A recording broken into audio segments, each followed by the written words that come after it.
All right, so in this lecture and in several of the ones that come after this, I would like to talk about many of the practical aspects of the finite element method. In particular, one of the things that I would like to talk about, or many of the things that I would like to talk about, is you often have choices. You can use different finite elements or different quantitative formulas or different solvers, different preconditioners. And so there's, of course, a lot of many years, many decades of experience that goes into this.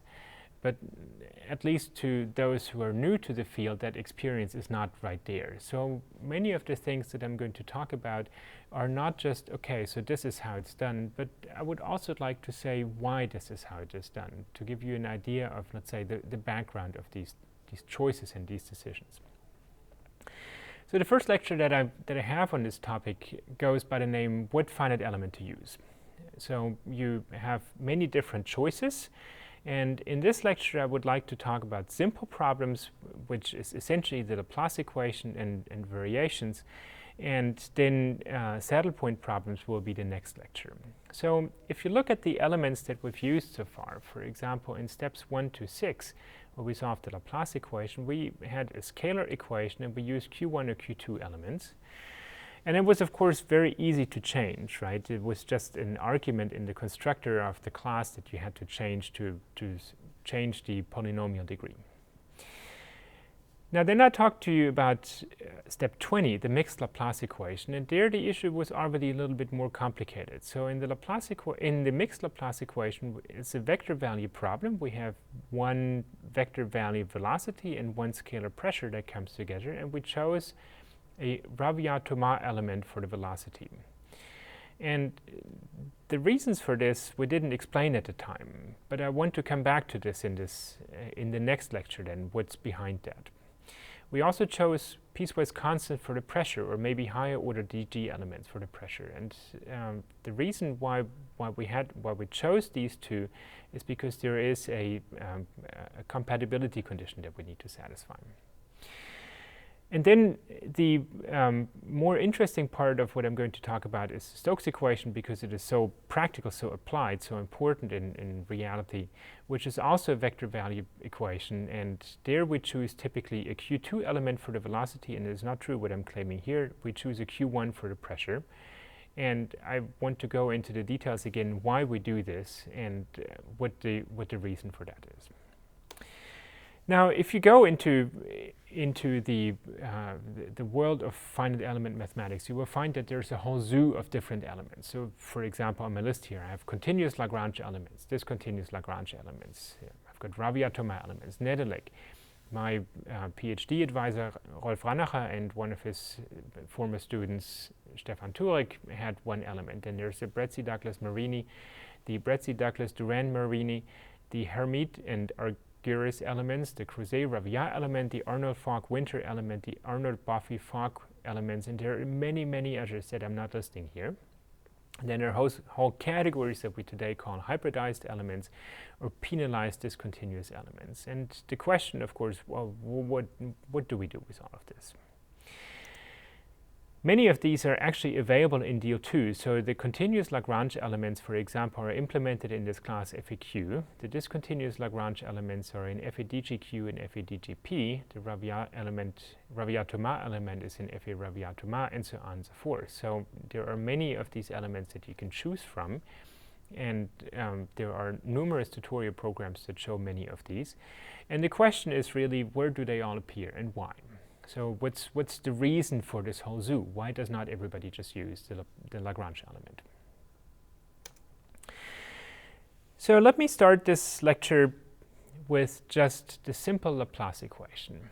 So for the Laplace equation and everything else that is scalar and has a second order derivative, QP elements are generally the right choice.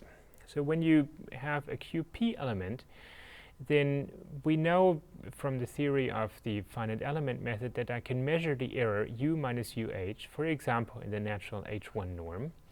And I know that this is bounded by some constant times h to the p, where p is the polynomial degree and h is the mesh size, times the norm of u in the hp plus 1 norm.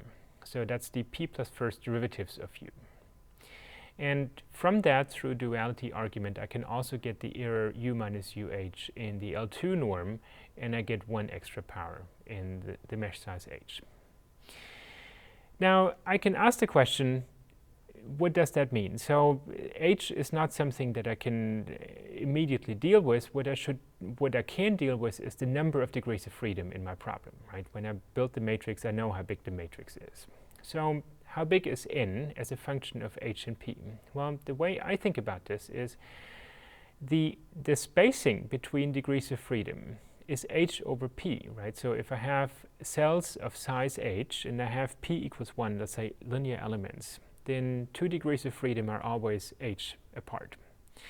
But if I have a quadratic element, then I have 3 elements per edge, right? So the spacing, if this is my H, then the spacing between degrees of freedom is actually H over 2. And if I have a P equals 3, a cubic element, then the degrees of freedom are H over 3 apart. So for an element of polynomial degree P out of the QP family, the Lagrange family, the spacing between degrees of freedom is H over P. Now, if I'm in 2D, then each one of these degrees of freedom occupies an area of size H over P squared. H over P here, H over P here. In 3D, it would occupy a volume of size H over P times H over P times H over P. So H over P to the power of 3. Or in more general terms, if I have D being the space dimension, then the volume that each degree of freedom occupies is approximately H over P times to the power of D. Now my total volume is the volume of my domain omega. And so the total number of degrees of freedom I have is omega over H over P to the power of D. That is P to the D omega over H to the D. That formula I can interpret as follows. H over D is the size of every cell. Omega over H to the D is the number of cells. And on every cell I have P to the D degrees of freedom. So in this formula over here, I can replace H if I solve this equation for H, and that is this one here. So H equals P times omega over N to the 1 over D. So as a function of N and P, the H1 error is P to the P, N to the minus P over D. And it's easy to convince yourself that N to the minus P actually grows faster than P to the P. So what I should be doing is, if I have a fixed number of degrees of freedom I can deal with, a certain computational budget that says you can deal with 100,000 degrees of freedom but no more, then I can ask, well, what polynomial degree should I choose so that with my 100,000 degrees of freedom I can get the best accuracy, and it's easy to convince yourself that I should make P as large as possible. Okay, so out of this consideration here, I would try to minimize the right-hand side by playing with P, and that means I need to make P as large as I can. So for scalar Laplace problems like the Laplace equation, QP elements are generally the right choice. I want P to be as large as possible, but then there's of course a snag, namely A. If I only get this convergence order if in fact I can choose P high enough that the HP plus 1 norm of U still exists. So if my solution U is only in H2, for example, it doesn't make sense to choose P equals 10 because I cannot choose the H11 norm of U. U does not have 11 derivatives. I can't form that norm. So I'm not going to get this estimate here if U does not satisfy the regularity. The second part of what the snag is that if I increase P, there's more work associated with it. Namely, if I increase P, the amount of work that I need to do to assemble the matrix is proportional to P to the D. So for example, you can easily see that in order to form the local matrix, there are P to the D degrees of freedom on every cell, and I need to multiply every single one of these with the other ones and form a matrix that is P to the D times P to the D times P to the D. So in a case like this, it suddenly doesn't seem quite so good anymore to make P as large as I can, because in the extreme case, for example, I would just have one cell and I just have an extremely high p. Well, in that case, the matrix is full, right? So that's one problem, the work to assemble the matrix. Of course, there is a different aspect to this also, that it's more work to actually invert this matrix. But before I even get there, there are more entries per matrix row, right? Namely, on the order of p to the d entries. And then finally, it turns out to be rather difficult to produce good preconditioners for high order finite elements. So all of this here seems to suggest that we should use low order elements. And what that means is that now I have an argument to choose p as high as I can, and an argument to choose p as small as I can. And in essence, what it is a trade-off, right? I need to figure out, is this more important or is that more important, or maybe the sweet spot is somewhere in the middle. So in order to assess what we really want to do, I'm just going to show you a few pictures. And they're a little bit messy, but that's the real world that we have. So I show you a picture of the error in a particular quantity that me and two colleagues, Yachi Wang and my colleague Jean Ragusa from the nuclear engineering department here, computed in a paper in 2007. So this is the error in the quantity we were interested in, and to the right I have the number of degrees of freedom. Okay. And there are 6 curves, or 8 curves here actually, that have the following meaning. So the first 4 are about an adaptive mesh, and the second 4 are using a uniform mesh. And let us look at the uniform mesh curves first. So these are all of the straight lines, like this one, this one, this one with the circles, and this one with the triangles here. So what you see is that if I choose p equals 1, the error goes down as it should, with order, I don't know, maybe h here in this case. It's not just a Laplace equation, so I don't know the exact convergence order, but let's say it is h. For quadratic elements, I get h squared. For cubic elements, I would get h cubed, and for quartic elements, I would get h to the 4. So it seems like from if I use uniform meshes, that I should choose the polynomial degree as large as I can, because if I have a budget of, let's say, 100,000 degrees of freedom, clearly the Q4 element yields the best accuracy, and it is below all of the other curves here. Now for adaptive elements, so this was a problem where adaptive elements didn't yield a much better accuracy than uniform meshes. But you can see, for example, for the Q1 element, that's this curve here, this is at least an order of magnitude better than the uniform mesh for the same number of degrees of freedom. And the same is true for all of the other curves as well, that they're better. But what I would like to show you is, let's say from these straight lines here, we can convince ourselves that if I had a uniform mesh, I should choose p as large as possible. But now let us look at the accuracy I get as a function of CPU time. So what you see is that for Q1, Q2, Q3, Q4, the Q4 is actually not all that much better than the Q3 anymore. And if I plotted the Q5 one, it would be on roughly the same line here as the Q4 one. And the same is in fact true for the adaptive finite element, or the adaptive mesh choices as well. So the Q1 element is clearly worse than the other ones, but then the adaptive Q2, Q3, Q4, they're all sitting more or less on top of each other. And so what is happening here is that, well, per degree of freedom, I get a smaller error if I increase the polynomial degree. But per compute time, that's not so anymore, because I need to work so much harder for higher order finite elements than I need for lower order elements. And so the advantage goes away. So people have made similar comparisons with all sorts of equations. And what we typically find is that if you ask for the error as a function of degrees of freedom, then higher p clearly gives the better answer. But if you ask the more relevant question what the error per CPU second is, then what you will find is that, well, maybe not so much, and that the sweet spot is, let's say, with cubic or quartic elements, that it doesn't make sense to go higher with the standard finite element approach. So you can go with spectral elements, for example, where you have different trade-offs and where there are different computational strategies to make this work, and in that case it might make sense. But if you use just a usual finite element approach, it doesn't really make much sense to go higher than, let's say, quartic elements, so p equals 4, in 2D.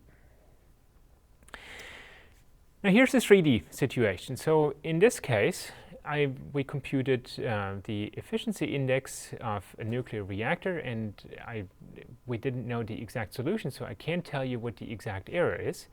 But we have sort of a rough idea. We can see how for more and more degrees of freedom, all of these curves converge to roughly the same value. So the exact value must be around about here.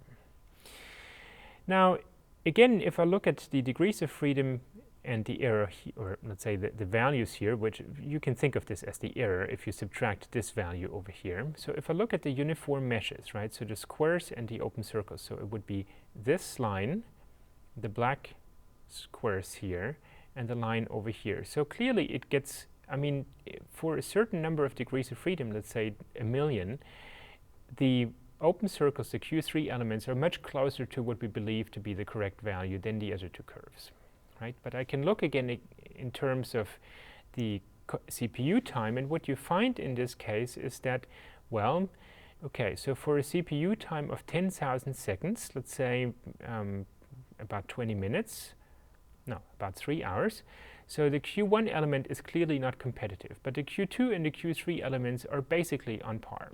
And that doesn't change if I make the mesh finer and finer and spend more and more time on it. So in a case like this, there's not even much of an advantage anymore to go to Q3 over Q2. And I think that's sort of a common observation, not just I, but others have done as well, that in 3D, that trade-off is different, that in 3D, the sweet spot is at either quadratic elements or cubic elements, and that there's not really that much of a point in going beyond that.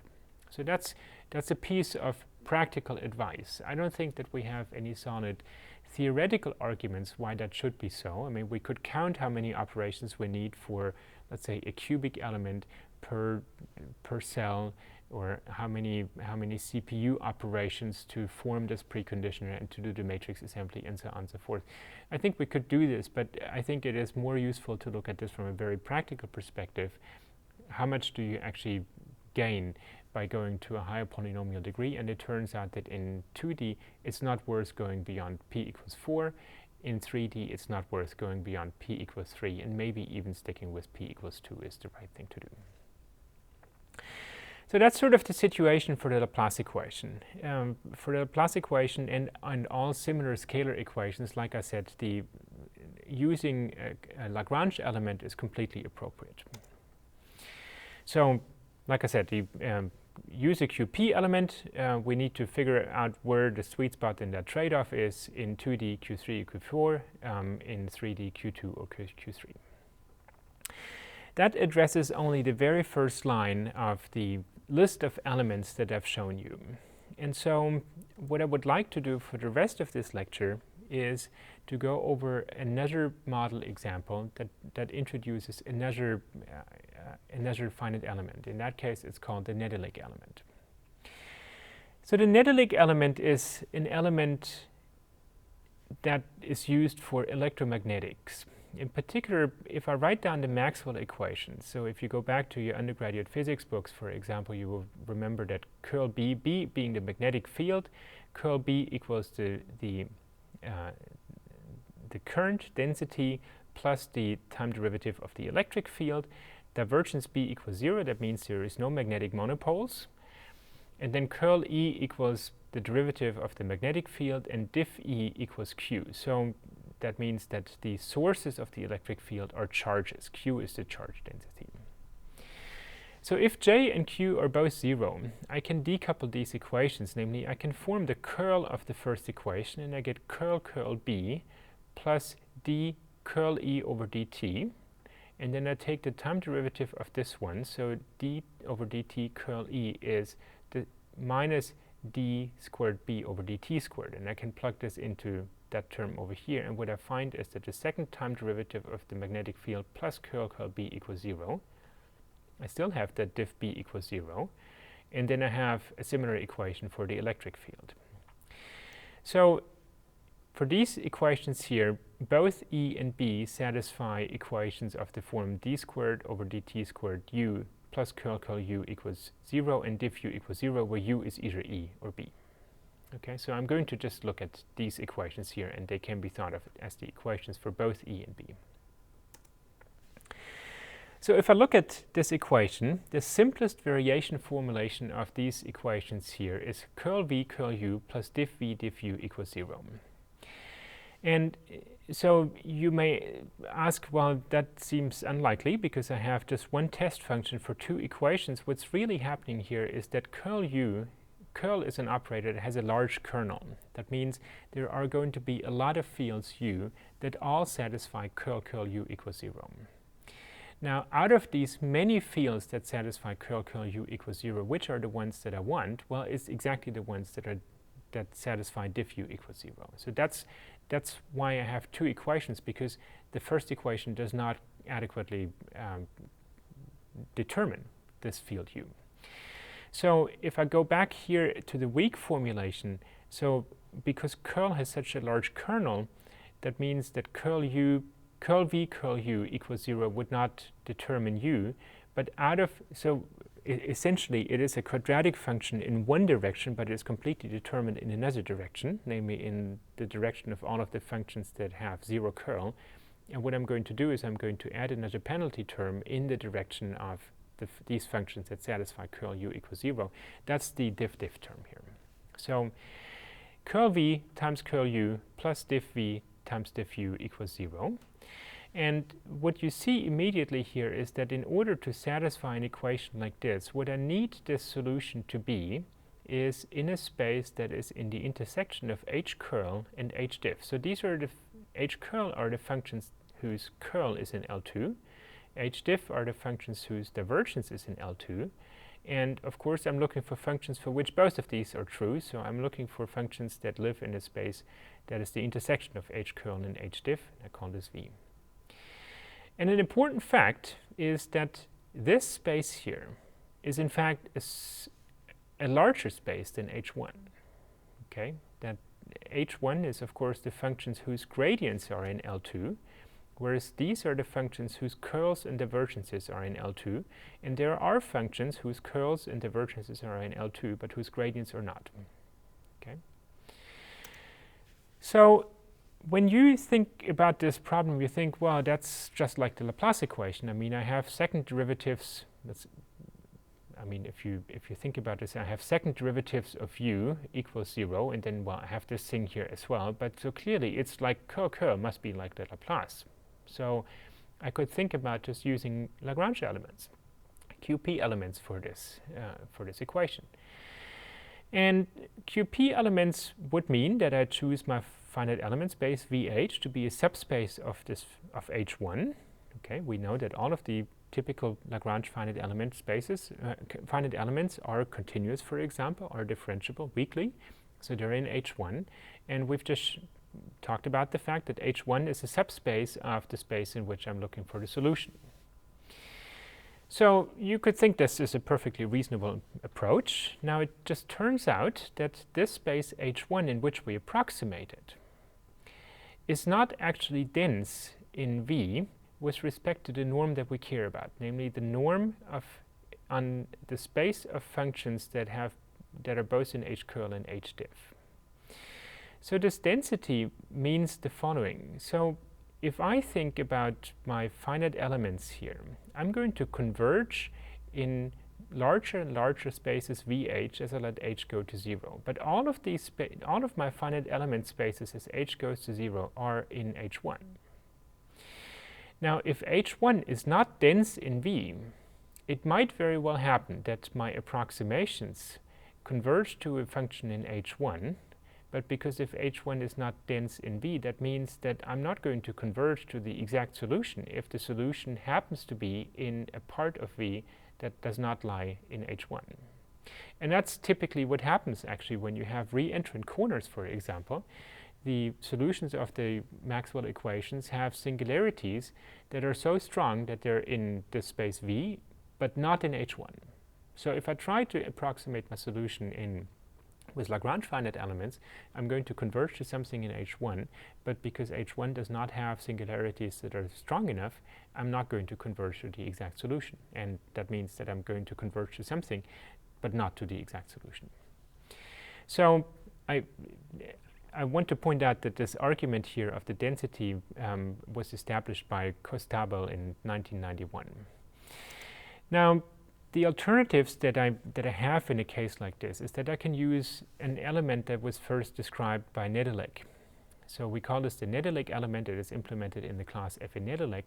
And for this one, what we have is that these elements, they're constructed in such a way that they're not in H1. In particular, it means that these elements are vector valued, and the shape functions are the tangential components of the vector along the edges of the cells. So the tangential components of these vector fields are continuous, but the normal components are not. So the shape functions themselves are not continuous. As a consequence, they're not in H1. And it turns out that for these Nedelec elements so constructed, because they're not in H1, if I take the limit of these spaces VH for H going to 0, that is definitely a superspace of H1, right? It must be larger because these spaces are not in H1. And it turns out that they're actually dense in V with respect to the norm that we care about. And as a consequence, we have at least a chance of converging. And it turns out we do converge to the correct solution. So here you have seen sort of an exotic case of something where the typical Lagrange elements do not work, even though you might think that they do. That's not the typical case. Like I said, when you have a Laplace operator in there, the QP elements are always appropriate. But just because you have something that looks a little bit like the Laplace, like curl, does not guarantee that that actually works. So to sum this electromagnetics case up, so in that case, you would use an element that is called the F in Nedelec, or a class that is called the F in Nedelec. In practice, people almost always use lowest order elements.